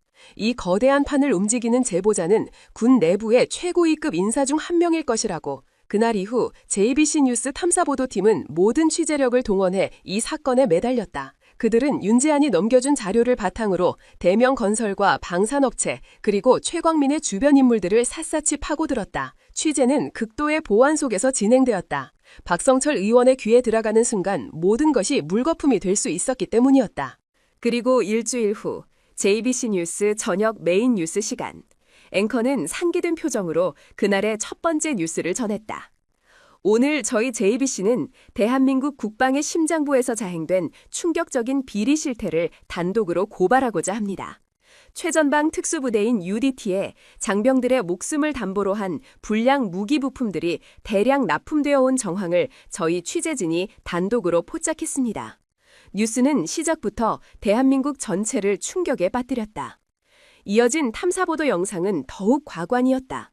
불량 부품들의 사진과 함께 군 전문가가 나와 저 부품들을 사용할 경우 어떤 끔찍한 결과가 초래되는지를 상세하게 설명했다. 모자이크 처리된 김민준 중위의 음성 파일이 공개되었고 그의 증언은 국민들의 분노에 불을 지폈다. 뉴스는 최광민 대령의 실명을 거론하며 그가 이 모든 비리의 핵심 인물이라고 지목했다. 그리고 마지막 앵커는 의미심장한 멘트로 뉴스를 마무리했다. 취재 결과 이번 사건은 단순히 일개 군부대 지휘관의 일탈 행위가 아닌 더 거대한 세력이 뒤에서 조직적으로 개입한 정황이 속속 드러나고 있습니다. 저희 JBC는 그 배후에 누가 있는지 끝까지 추적하여 국민 여러분께 알려드릴 것을 약속드립니다. 방송이 나가자마자 대한민국은 발칵 뒤집혔다. 인터넷 포털 사이트는 순식간에 관련 기사들로 도배되었고 국방부를 비난하는 국민들의 댓글이 폭주했다. 이게 나라냐? 내 아들이 저런 총을 들고 나라를 지키고 있었다니. 관련자 전원을 사형에 처하라 등 분노의 목소리가 들불처럼 번져나갔다. 국방부는 처음에는 사실관계를 확인 중이라며 어물쩍 넘어가려 했다. 하지만 JBC가 연일 후속 보도를 터뜨리며 압박의 강도를 높이자 결국 백기를 들고 공식적인 수사에 착수하겠다고 발표했다. 상황이 이렇게 되자 가장 당황한 것은 박성철 의원이었다. 그는 자신의 꼬리인 최광민이 잘려나가는 것을 지켜보며 불똥이 자신에게까지 튀지 않을까 전전긍긍했다. 그는 자신의 모든 인맥을 동원해 JBC에 압력을 넣고 검찰 수사를 무마시키려 애썼다. 하지만 이미 여론이라는 거대한 불길이 붙은 뒤였다. 야당에서는 즉시 진상규명위원회를 꾸리고 국정조사를 요구하고 나섰고 시민단체들은 박성철 의원의 자택 앞에서 연일 규탄 시위를 벌였다. 결국 검찰은 국민 여론에 떠밀려 박성철 의원을 소환조사하기로 결정했다. 최광민의 비리 사건에 대한 참고인 자격이었지만 사실상 피의자 신분이나 다름없었다. 윤지아는 자신의 집무실에서 이 모든 상황을 조용히 지켜보고 있었다. 모든 것이 그녀가 계획한 대로 흘러가고 있었다. 그녀는 여론이라는 거대한 파도를 만들어냈고 그 파도가 썩어빠진 권력을 집어삼키고 있었다. 검찰 소환 통보를 받은 박성철 의원은 마지막 발악을 준비했다. 그는 이대로 무너질 수 없었다. 그는 이 모든 것이 자신을 음해하려는 군 내부의 불순 세력, 특히 윤지한 참모총장의 계략이라고 확신했다. 그는 자신이 살기 위해 윤지한을 물고 늘어지기로 결심했다. 그는 검찰에 출두하기 직전 검찰청사 앞에서 자신을 지지하는 의원들과 함께 대규모 기자회견을 열 것이라고 예고했다. 모든 의혹에 대해 정면으로 반박하고 오히려 이 사건의 진짜 배후를 폭로하겠다는 것이었다. 그의 노림수는 뻔했다. 언론을 이용해 자신을 피해자로 등갑시키고 윤지한을 권력의 눈이 먼 모략가로 매도하여 자신에게 쏠린 비난의 화살을 엉뚱한 곳으로 돌리려는 수작이었다. 운명의 날이 밝았다. 검찰청사 앞에는 수백 명의 기자들이 장사진을 치고 있었다. 대한민국 국민 모두가 이 거대한 스캔들의 결말을 숨죽이며 지켜보고 있었다. 윤지한 역시 그날 검찰로부터 같은 시간에 출두하라는 요청을 받았다. 사건의 핵심 관계자로서 대질 신문이 필요하다는 이유였다. 이제 무대가 마련되었다. 정치 괴물과 바다의 여신, 두 사람의 피할 수 없는 정면 대결이 이제 막 시작되려 하고 있었다. 이 싸움의 승자만이 살아남아 자신의 정의를 증명하게 될 것이었다. 검찰청사 앞은 수백 명의 기자들과 카메라 플래시, 그리고 시위대들의 함성으로 거대한 시장터를 방불케 했다. 약속된 시간이 되자 검은색 고급 세단 여러 대가 멈춰서고 말끔한 정장 차림의 박성철 의원이 모습을 드러냈다. 그의 곁에는 그를 호위하는 동료 의원들과 보좌관들이 병풍처럼 둘러서 있었다. 그는 마치 개선장군처럼 당당한 표정으로 차에서 내렸다. 그는 자신을 향해 쏟아지는 카메라 플래시를 즐기는 듯 잠시 포즈를 취해주기까지 했다. 그의 얼굴 어디에서도 죄를 지은 자의 불안감이나 초조함은 찾아볼 수 없었다. 오직 노련한 정치인의 위선과 오만함만이 가득했다. 그는 미리 준비된 간이 연단 위로 올라섰다. 수십 개의 마이크가 그의 입 앞으로 쇄도했다. 존경하는 국민 여러분, 그리고 이 자리에 함께해 주신 언론인 여러분. 그의 목소리는 크고 힘이 넘쳤다. 그는 억울함을 호소하는 피해자를 완벽하게 연기하고 있었다. 저는 오늘 피의자 신분이 아닌 대한민국 군을 바로 세우기 위한 양심의 목소리를 내기 위해 이 자리에 섰습니다. 지금 일부 불순 세력과 언론이 제기하고 있는 모든 의혹은 단 하나도 사실이 아닌 추악한 정치 공작임을 먼저 분명히 밝힙니다. 그의 선동적인 외침에 그를 지지하기 위해 동원된 시위대들 사이에서 박성철, 박성철을 연호하는 함성이 터져나왔다. 그는 기다렸다는 듯이 비난의 화살을 윤지안에게로 돌렸다. 이번 사건의 본질은 군 내부의 권력투쟁입니다. 해군 역사상 최초의 여성 참모총장이라는 타이틀에 취해 자신의 권력을 공고히 하고 정계에 진출하려는 야심에 눈이 먼 한 군인이 저와 군 원로들을 제거하기 위해 벌인 치졸한 모략극이라는 말입니다. 그는 윤지안의 실명을 직접 거론하지는 않았지만 그가 누구를 가리키는지는 모두가 알 수 있었다. 저는 오늘 검찰 조사에서 최광민이라는 한 불량 군인의 개인적인 비리를 어떻게 특정 세력이 군 전체의 문제인 것처럼 부풀리고 나아가 저의 명예까지 실추시키려 했는지 그 모든 진실을 낱낱이 밝힐 것입니다. 진실은 반드시 승리합니다, 여러분. 그의 연설이 절정에 달았을 때였다. 기자들의 인파 뒤쪽에서 조용하지만 거역할 수 없는 기세로 인파를 가르며 한 사람이 걸어 나오고 있었다. 군더더기 없는 완벽한 제복 차림, 어깨 위에는 4개의 별이 찬란하게 빛나고 있었다. 해군 참모총장 윤지안이었다. 그녀의 등장은 마치 잘 짜인 연극의 주인공이 등장하는 것처럼 극적이었다. 소란스러웠던 기자들이 순간 약속이라도 한 듯 조용해졌고 모든 카메라가 일제히 그녀를 향해 돌아섰다. 연설을 하던 박성철 의원의 얼굴이 순간 굳어졌다. 그는 윤지안이 이곳에, 그것도 이 타이밍에 나타날 것이라고는 전혀 예상하지 못했다. 윤지안은 박성철이 서 있는 연단 바로 앞까지 걸어와 멈춰섰다. 그녀는 그를 올려다보지도 않고 기자들을 향해 몸을 돌렸다. 그녀의 목소리는 박성철처럼 크고 선동적이지 않았지만 그 어떤 소림도 뚫고 나갈 만큼 명료하고 힘이 있었다. 방금 박성철 의원께서 진실에 대해 말씀하셨습니다. 저 역시 오늘 그 진실을 이야기하기 위해 이 자리에 섰습니다. 그녀는 품 안에서 작은 음성 녹음기를 꺼내 들었다. 이것은 얼마 전 국방부 장관님과 제가 나눈 통화 내용의 일부입니다. 그녀가 재생 버튼을 눌렀다. 녹음기에서 국방부 장관의 목소리가 흘러나왔다. 이번 일은 그냥 해군 내부의 문제로 조용히 처리하는 게 어떻겠나. 괜히 긁어부스럼 만들자는 거지. 그래야 우리 해군이 원하는 이지스함 예산도 무사히 통과되지 않겠어? 짧은 녹취였지만 그 파장은 엄청났다. 기자들 사이에서 엄청난 술렁임이 터져나왔다. 국방부 장관이 직접 해군의 수건 사업을 미끼로 사건을 덮으라고 압력을 행사한 정황이 만천하에 공개된 것이다. 박성철의 얼굴이 하얗게 질렸다. 그는 장관까지 끌어들일 줄은 상상도 못했다. 윤지안은 멈추지 않았다. 그녀는 기자들을 향해 그리고 카메라를 통해 이 모든 것을 지켜보고 있을 국민들을 향해 말을 이었다. 박성철 의원께서는 제가 권력욕에 눈이 멀어 이번 일을 꾸몄다고 주장하셨습니다. 그렇다면 묻겠습니다. 그녀는 처음으로 고개를 돌려 연단 위에 박성철을 똑바로 쏘아보았다. 그녀의 눈빛은 날카로운 얼음 송곳과도 같았다. 당신이 국방위원으로 재임하는 동안 당신의 보좌관과 친인척들이 주요 방산업체의 임원으로 연이어 취업한 것은 어떻게 설명하시겠습니까? 당신의 아들이 운영하는 회사가 아무런 실적도 없이 수십억 원짜리 군납 계약을 따는 것은 과연 우연의 일치였을까요? 그녀의 질문은 막연한 의혹 제기가 아니었다. 명확한 사실에 기반한 송곳 같은 공격이었다. 그녀가 뱉는 말 한마디 한마디가 박성철의 위선을 발가벗기는 날카로운 칼날이 되어 꽂혔다. 박성철은 당황하여 제대로 된 반박조차 하지 못하고 고장난 녹음기처럼 같은 말만 되풀이했다. 거짓말이야. 전부 새빨간 거짓말이야. 저 여자가 지금 나를 모함하고 있어. 하지만 그의 발악은 윤지안의 차분하고 논리적인 반박 앞에서 힘을 잃어갔다. 윤지안은 마지막 일격을 가했다. 저는 오늘 이 모든 의혹을 뒷받침할 증거자료 원본, 최광민 대령의 비밀 장부와 자금 거래 내역 전체를 검찰에 제출할 것입니다.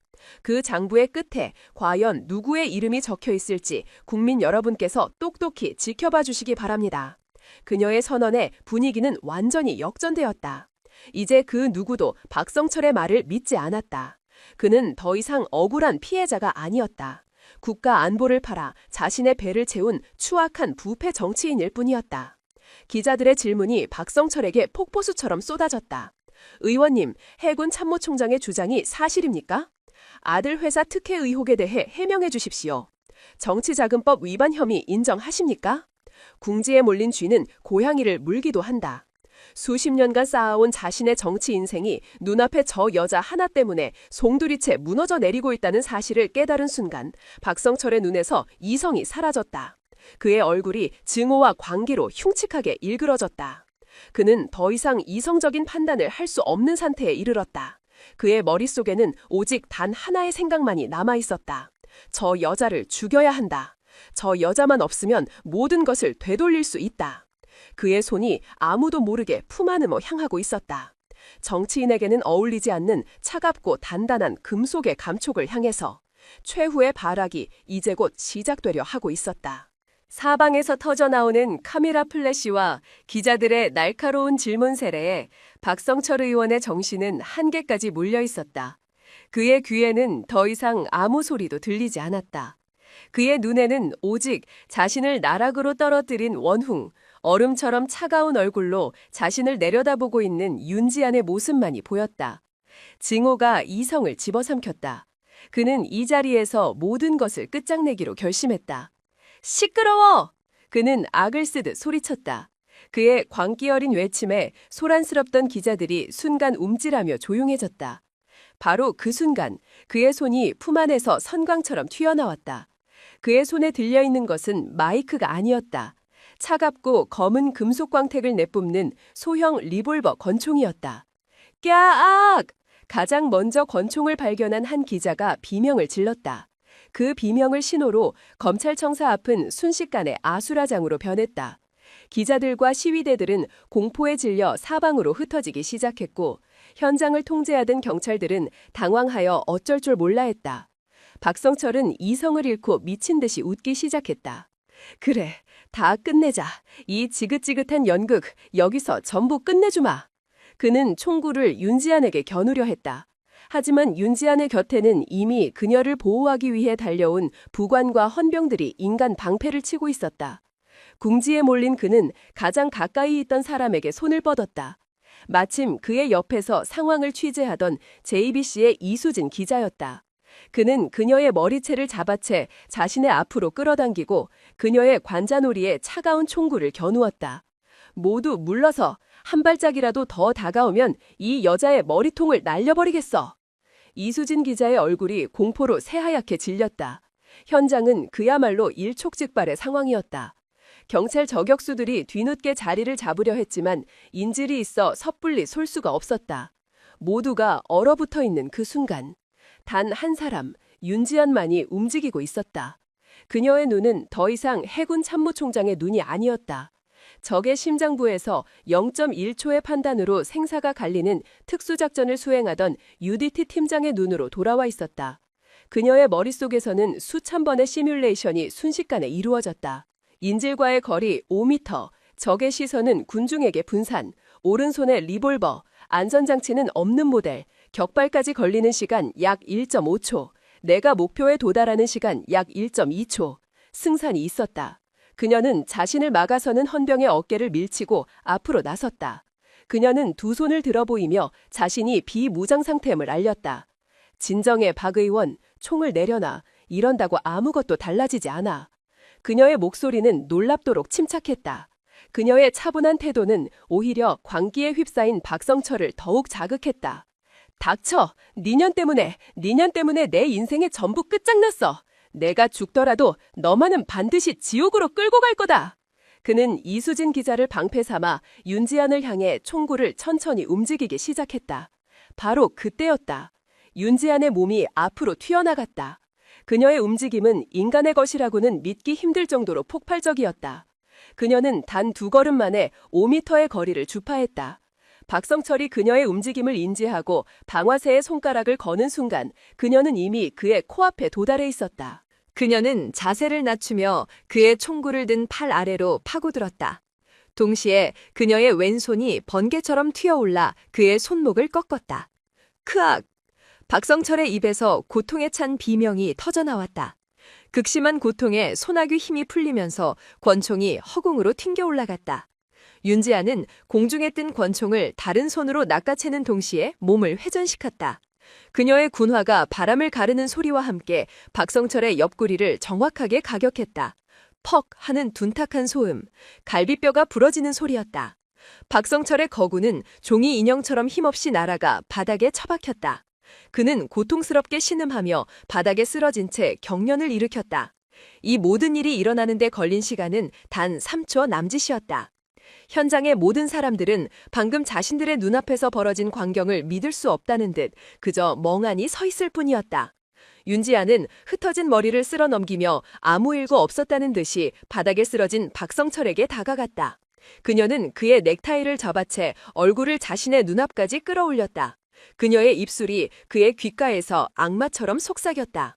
국회의원 배지는 네 놈의 방탄조끼가 아니었다. 그녀는 그의 얼굴을 바닥에 내팽개쳤다. 뒤늦게 정신을 차린 경찰과 검찰 수사관들이 달려들어 반항하는 박성철을 거칠게 제압하고 수갑을 채웠다. 그가 끌려가면서까지 윤지안을 향해 퍼붓는 저주와 욕설은 이제 그저 패배한 개가 짖는 소리처럼 공허하게 들릴 뿐이었다.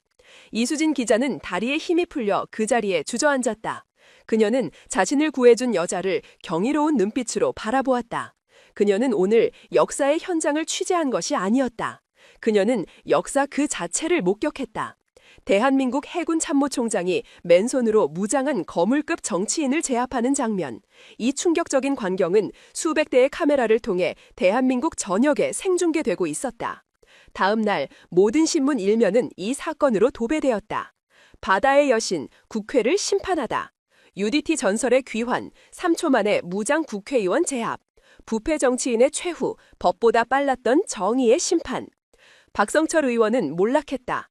그의 정치 인생은 물론 인간으로서의 삶마저 끝장이 나버렸다. 그의 뒤를 이어 국방부 장관을 비롯한 부패 카르텔의 핵심 인물들이 줄줄이 검찰에 소환되었다. 윤지아는 이 사건으로 군을 넘어 국민 전체의 영웅으로 떠올랐다. 그녀의 이름은 불의에 타협하지 않는 정의와 용기의 상징이 되었다. 하지만 그녀는 영웅 대접을 받는 것을 원치 않았다. 축하 파티가 벌어지고 있는 서울을 뒤로하고 그녀는 조용히 자신의 차에 올라탔다. 그녀의 차가 향하는 곳은 이 모든 이야기가 시작되었던 곳. 아직 그녀의 손길이 필요한 진정 전장.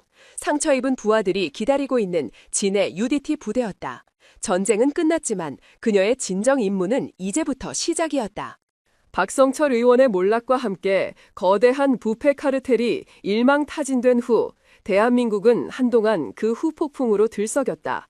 하지만 윤지아는 이 모든 정치적 소용돌이의 중심에서 조용히 빠져나왔다. 그녀에게는 승리의 영광을 누리는 것보다 더 중요하고 시급한 일이 남아있었다. 바로 모든 것이 시작되었던 곳, 그녀의 진짜 집으로 돌아가는 것이었다. 그녀의 차가 익숙한 진의 UDT 부대 정문에 총과했을 때 그녀를 맞이한 것은 승전보를 울리는 축제의 분위기가 아니었다. 부대 전체는 마치 거대한 무덤처럼 무겁고 음울한 침묵 속에 잠겨 있었다. 연병장 구석에서는 몇몇 대원들이 힘없이 훈련을 하고 있었지만 그들의 눈에는 UDT 특유의 생기와 자부심 대신 깊은 패배감과 공허함만이 가득했다. 그녀는 차에서 내렸다. 그녀의 등장에 대원들은 하던 동작을 멈추고 그녀를 바라보았다. 그들의 시선에는 이전의 경외심이나 존경심 대신 어색함과 거리감이 서려 있었다.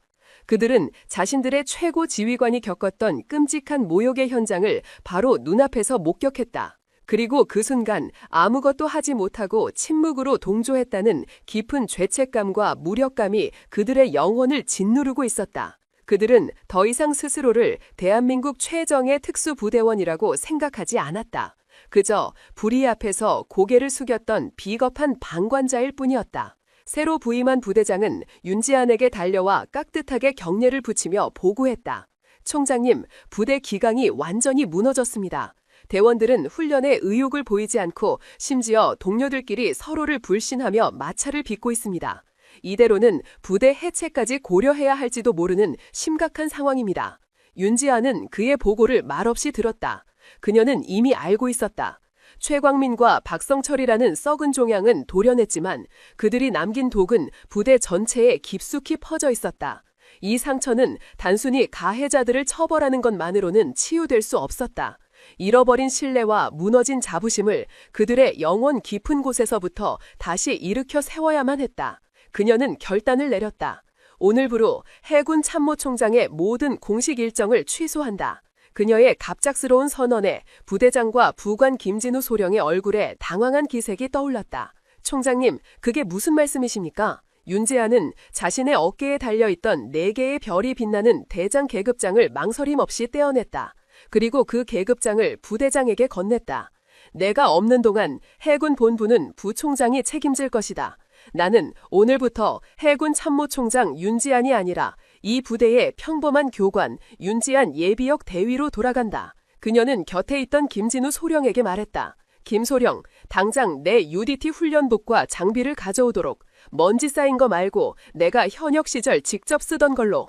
그녀의 명령은 단순한 지시가 아니었다. 그것은 선언이었다. 그녀는 가장 높은 곳에서 명령을 내리는 지휘관이 아니라 가장 낮은 곳에서 그들과 함께 뒹굴고 땀을 흘리는 전우가 되어 이 부대를 밑바닥에서부터 다시 일으켜 세우기로 결심한 것이었다.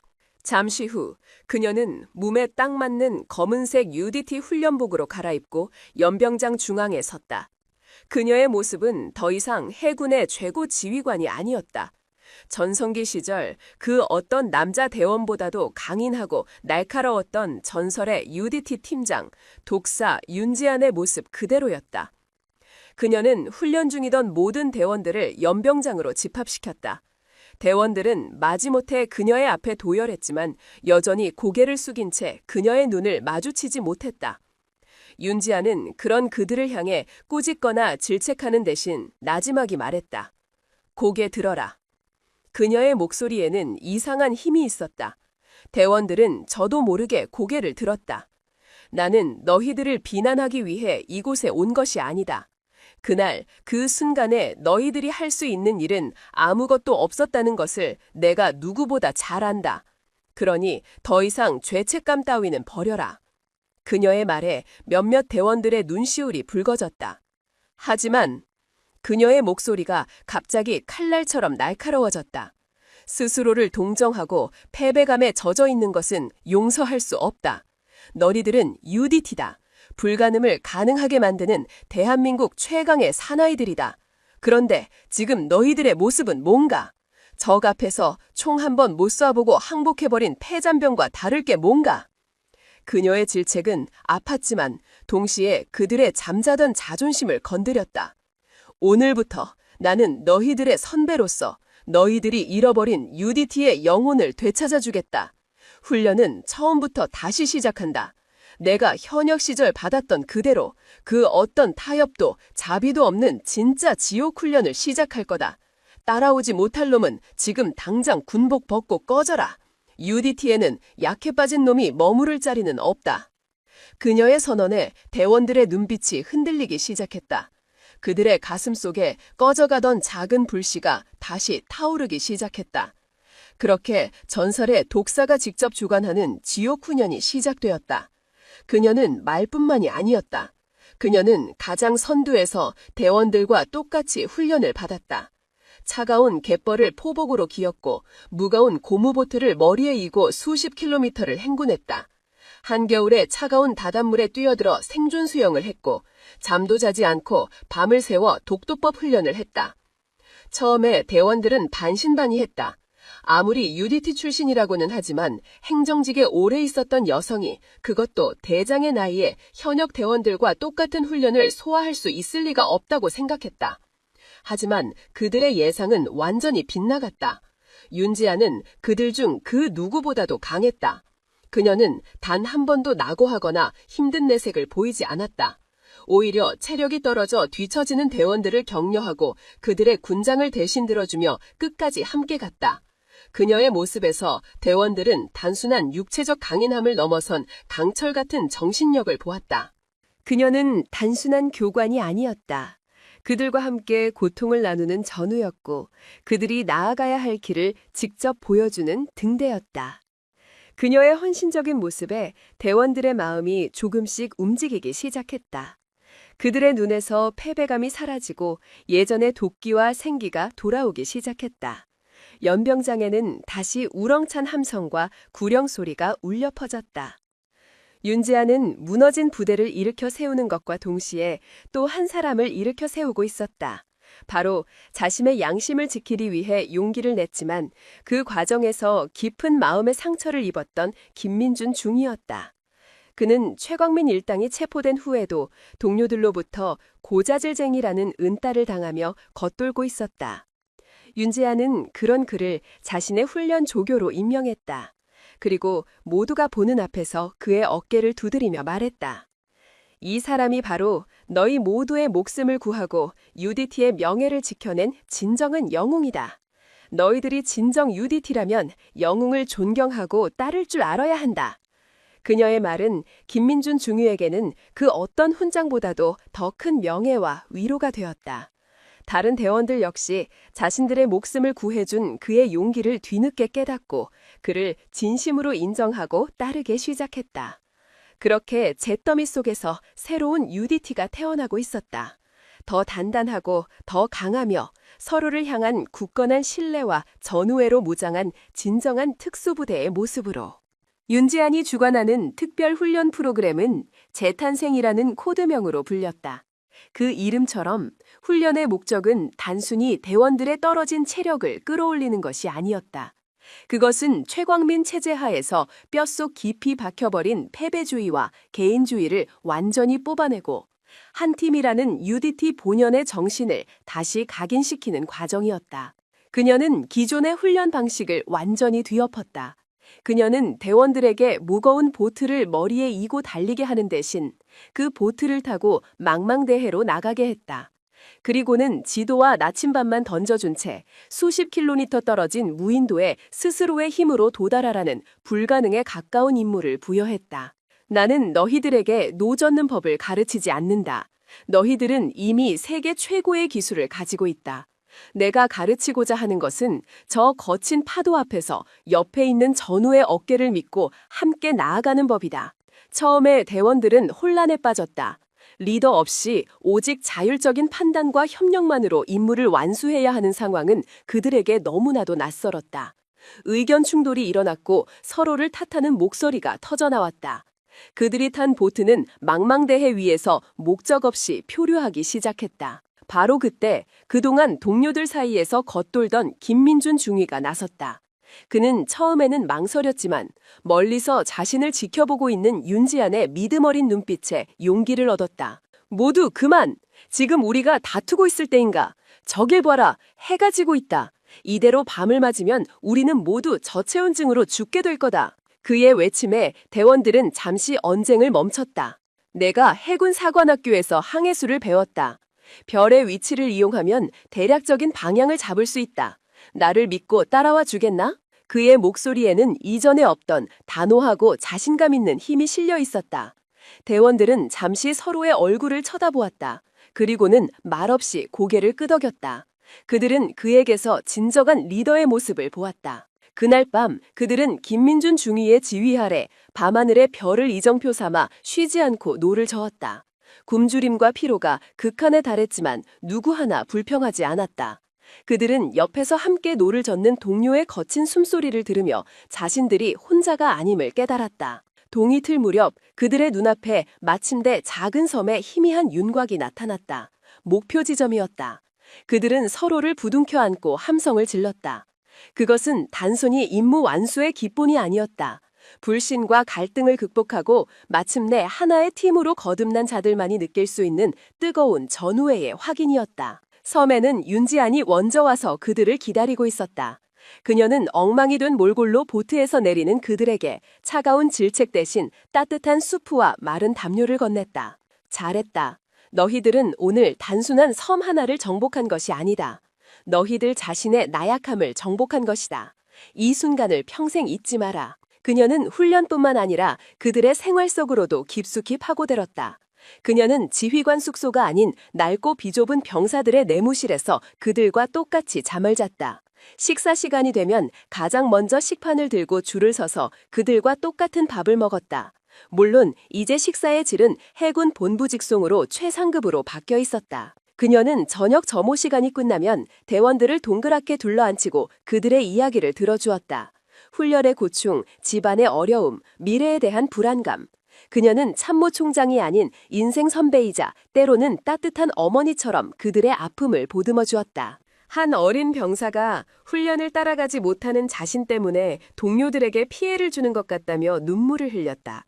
저는 UDT에 어울리지 않는 것 같습니다. 차라리 다른 부대로 전출을 가는 게 나을 것 같습니다. 다른 대원들은 그를 위로해주지 못하고 어색한 침묵 속에서 고개만 숙이고 있었다. 그때 윤지안이 그의 옆에 다가가 어깨를 감싸 안았다. UDT가 왜 강한 줄 아나? 혼자서 람보처럼 싸우는 놈들이 모여 있어서가 아니다. 그녀는 다른 대원들을 둘러보며 말했다. 내 옆에 전우가 쓰러졌을 때 그의 군장을 대신 짊어지고 함께 갈 수 있는 놈들. 내 목숨이 위험한 상황에서도 기꺼이 그를 위해 총알을 대신 맞아줄 수 있는 놈들. 그런 바보 같은 놈들이 모여있기 때문에 UDT가 세계 최강인 거다. 그녀는 눈물을 흘리는 병사의 눈을 바라보며 말을 이었다. 너는 약하지 않아.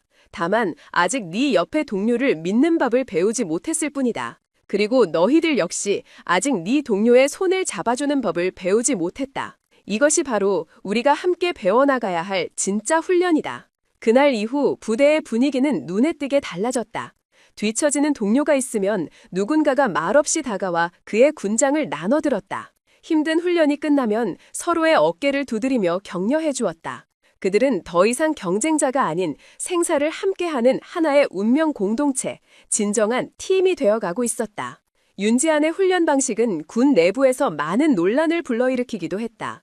해군 참모총장이 채통을 지키지 못하고 일선 부대 훈련에 직접 개입하는 것은 전례가 없는 일이었기 때문이었다.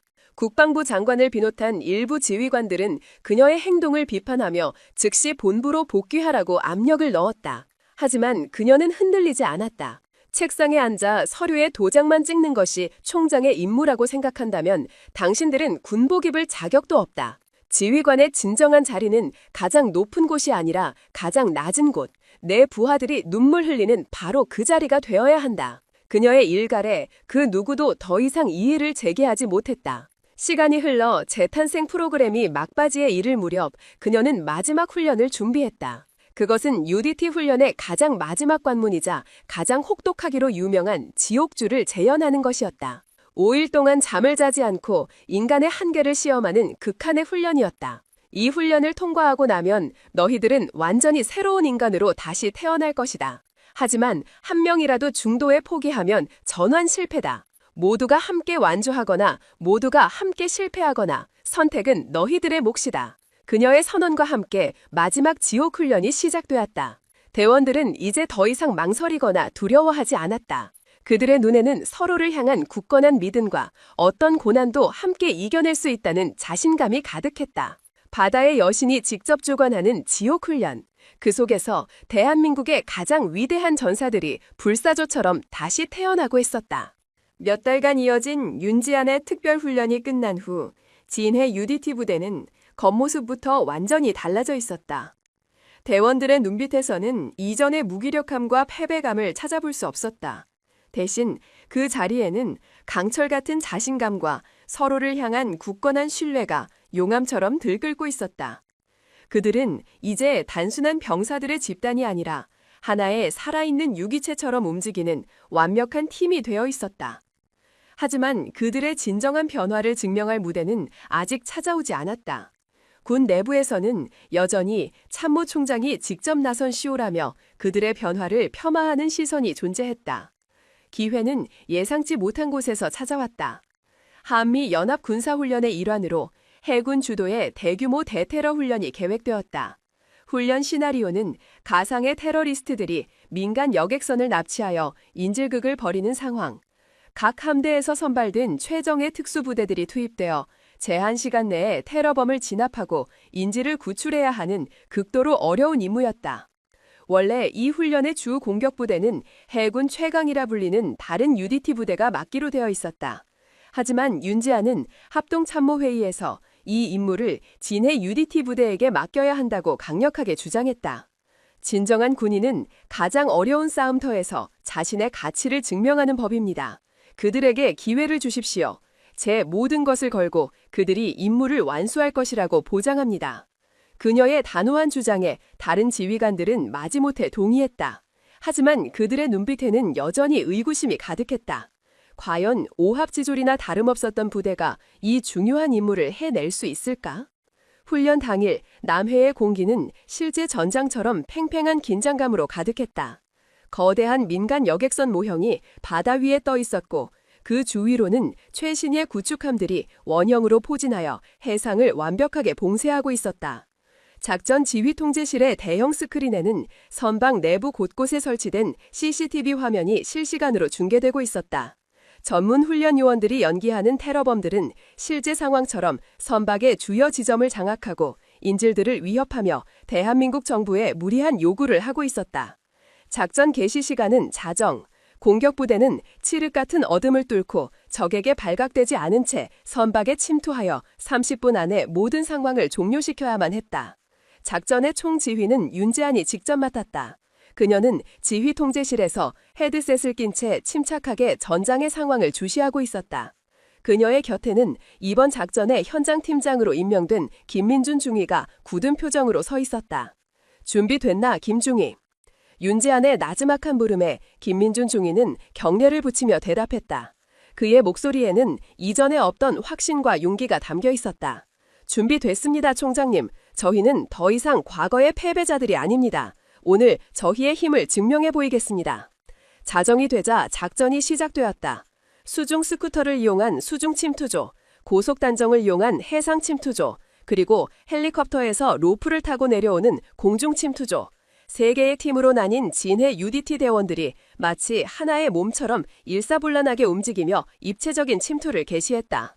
그들의 움직임은 소리 없는 유령과도 같았다. 파도 소리와 바람 소리에 묻혀 그 어떤 경보장치도 그 어떤 감시병도 그들의 접근을 눈치채지 못했다. 지휘 통제실의 모든 지휘관들은 숨을 죽인 채 스크린을 바라보았다. 그들의 눈에는 놀라움이 가득했다. 저들은 불과 몇 달 전까지만 해도 오합지졸이라 불렸던 그 부대가 맞단 말인가. 침투에 성공한 대원들은 김민준 중위의 지휘 아래 선박 내부로 진격하기 시작했다. 그들은 복잡한 미로와도 같은 선박의 내부 구조를 마치 자신들의 집 안방처럼 훤히 꿰뚫고 있었다. 수없이 반복했던 모의 훈련의 결과였다. 그들은 단순한 수신호와 눈빛만으로 서로의 의도를 파악하며 한치의 오차도 없이 움직였다. 선두에서 적을 발견하면 후방의 저격수가 소음기를 낀 저격총으로 소리 없이 제거했다.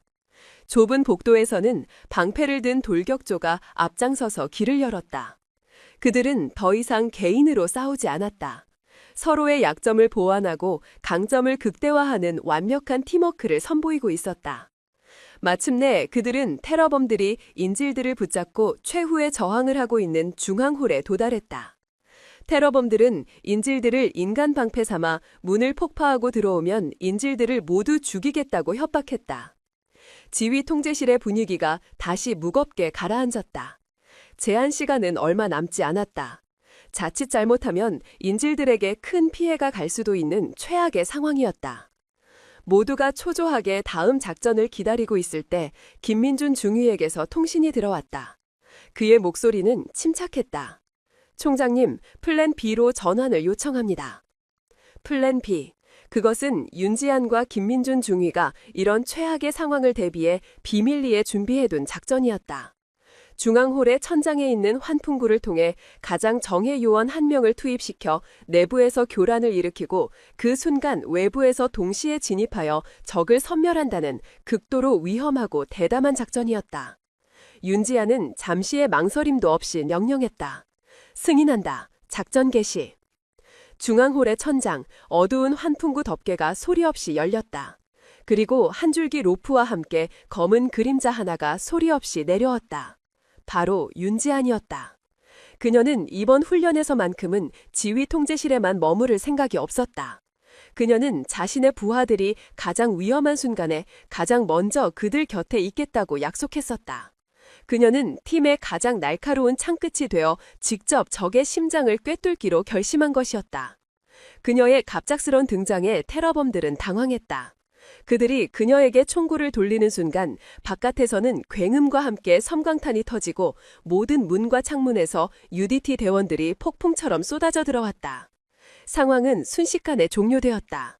단 한 명의 인질 피해도 단 한 명의 아군 피해도 없이 모든 테러범들이 완벽하게 제압되었다. 작전 개시부터 상황 종료까지 걸린 시간은 불과 17분, 역대 연합훈련 사상 최단 기록이었다. 지휘통제실에서는 귀를 찢을 듯한 환호성이 터져나왔다. 윤지안을 의심의 눈초리로 바라보던 지휘관들은 이제 경의와 존경의 눈빛으로 그녀를 바라보고 있었다. 그녀는 증명해냈다.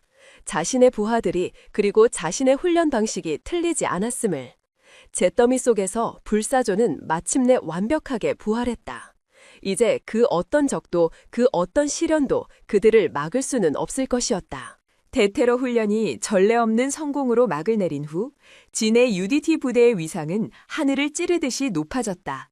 오합지졸, 패잔병이라 불리던 그들은 이제 여신의 전사들이라는 영광스러운 별명과 함께 해군 내에서 가장 존경받고 선망받는 부대로 거듭났다. 훈련 종료를 기념하는 공식적인 부대 복귀 행사 날, 부대의 모든 장병들은 연병장에 도열하여 자신들의 진짜 지휘관이 돌아오기를 기다리고 있었다. 그들의 군복은 흙과 땀으로 얼룩져 있었지만 그 자세는 그 어느 때보다도 늠름하고 자랑스러워 보였다. 잠시 후 윤지안이 단상 위로 올라섰다. 그녀는 다시 4개의 별이 빛나는 참모총장의 제복으로 갈아입은 모습이었다. 하지만 대원들은 더 이상 그녀의 높은 계급 앞에서 주눅들거나 거리감을 느끼지 않았다. 그들은 알고 있었다. 저 제복 아래에는 자신들과 똑같이 갯벌을 기고 똑같이 땀 흘리며 똑같이 고통을 나눴던 뜨거운 전우의 심장이 뛰고 있다는 것을. 윤지아는 대원들을 천천히 둘러보았다. 그녀의 눈에는 엄격한 지휘관의 모습 대신 힘든 여정을 함께 완주한 동료들을 바라보는 따뜻하고 자랑스러운 미소가 어려 있었다. 나는 오늘 여러분에게 길게 연설하지 않겠다. 그녀의 목소리가 연병장 전체에 울려 퍼졌다. 여러분은 이미 행동으로 모든 것을 증명해 보였다. 여러분은 UDT의 명예를 되찾았을 뿐만 아니라 대한민국 군의 희망이 무엇인지를 온몸으로 보여주었다. 나는 여러분의 참모총장으로서 그리고 여러분의 선배로서 여러분 모두가 한없이 자랑스럽다. 그녀의 진심 어린 칭찬에 대원들의 가슴이 뜨거워졌다. 이제 나의 임무는 끝났다. 나는 해군 본부로 복귀한다. 이 부대는 이제 여러분의 손으로 직접 이끌어 나가야 한다. 서로를 믿고 서로를 의지하며 지금의 이 위대한 정신을 영원히 이어나가길 바란다. 이상. 그녀의 짧은 연설이 끝나고 행사의 마지막 순서인 부대 열병식이 진행될 차례였다. 하지만 그때 아무도 예상치 못한 일이 벌어졌다. 부대의 선임 지휘관으로서 열병을 지휘해야 할 김민준 중위가 갑자기 대열에서 벗어나 단상 앞으로 걸어 나왔다. 그의 행동에 모든 지휘관들과 대원들이 의아한 표정으로 그를 쳐다보았다. 김민준 중위는 단상 위에 윤지안을 향해 우렁찬 목소리로 외쳤다. 전 부대 참모총장님께 대하여. 그는 경례를 하는 대신 자신의 한쪽 무릎을 꿇었다. 그리고 고개를 깊이 숙였다. 그것은 부하가 상관에게 하는 군대식 예법이 아니었다. 그것은 중세의 기사가 자신이 평생을 바쳐 충성을 맹세한 군주에게 바치는 가장 고귀하고 성스러운 경의의 표시였다. 그의 행동을 신호로 연병장에 도열해 있던 수백 명의 UDT 대원들 전원이 마치 하나의 거대한 파도처럼 일제히 한쪽 무릎을 꿇고 고개를 숙였다. 충성! 그들의 함성은 하늘을 찌르듯이 울려 퍼졌다.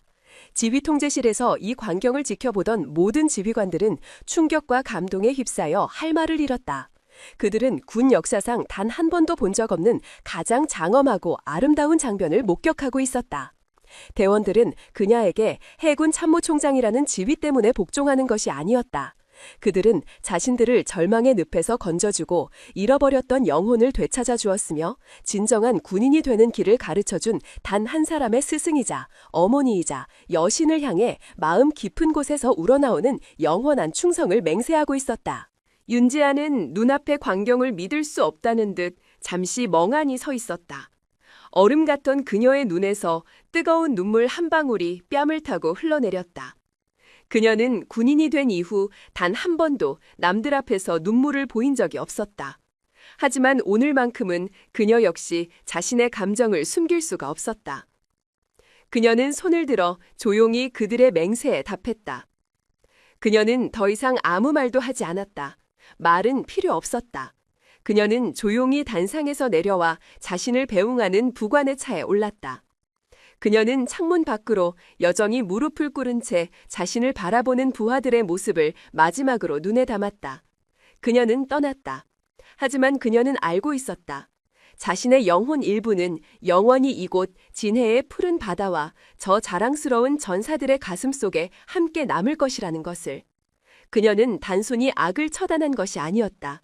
그녀는 잿더미 속에 더 강하고 위대한 미래를 위한 희망의 씨앗을 심었다. 그리고 그 씨앗은 이제 그 어떤 폭풍 후에도 흔들리지 않을 거대한 숲으로 자라날 것이었다. 차가 떠나고 연병장에는 한동안 정적이 흘렀다. 김민준 중위가 자리에서 일어섰다. 그는 동료들을 향해 돌아섰다. 그의 목소리는 이제 완전히 새로운 리더의 자신감과 위엄으로 가득 차 있었다. 모두 일어서! 우리는 여신의 전사들이다. 우리의 위대한 역사는 지금부터 시작이다. 전 부대 함성 발사! 우와! 그들의 함성이 진해의 푸른 하늘을 넘어 대한민국 전체의 승리의 메아리로 울려 퍼졌다. 윤지한 대장은 강철 같은 주먹으로 부패의 사슬을 끊어냈고 뜨거운 심장으로 병사들의 상처를 보듬었습니다. 그녀는 증명했습니다. 진정한 리더십은 어깨 위의 별에서 나오는 것이 아니라 전우들의 심장 속에서 얻어내는 존경심에서 나온다는 것을. 여러분은 진정한 리더에게 더 필요한 것이 뜨거운 가슴이라고 생각하십니까? 아니면 차가운 머리라고 생각하십니까? 여러분의 소중한 의견을 댓글로 남겨주십시오.